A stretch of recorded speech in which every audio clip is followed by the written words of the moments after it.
祭出麵條，佮放上馬片、兩丁配料，看起來就親像一碗燒燙燙的日本湯麵。其實這是一款雞卵糕，台南精英酒店迎接父親節，以付出甲滿足為創作理念，推出創意地點。對於爸爸的印象就是說，小時候也許煮飯都是媽媽在煮飯，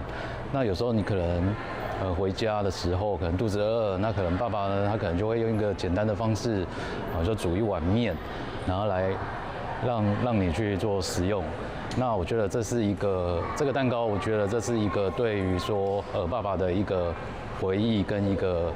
算是一種敬意吧。製作這款雞卵糕相當高工，內面的餡有咖啡、巧克力豆加辣子，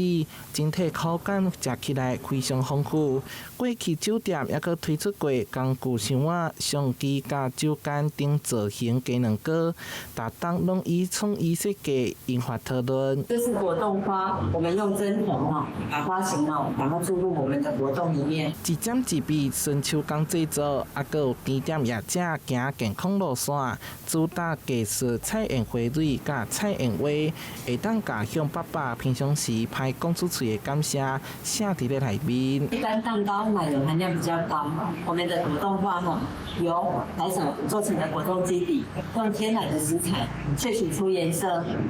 然後接着把我們喜歡的圖畫進了我們的果凍裡面。兼具創意甲藝術性，業者表示希望藝術菜園不只是節慶地點，更是一份會當傳達情感的禮物。台南新聞社會採訪報道。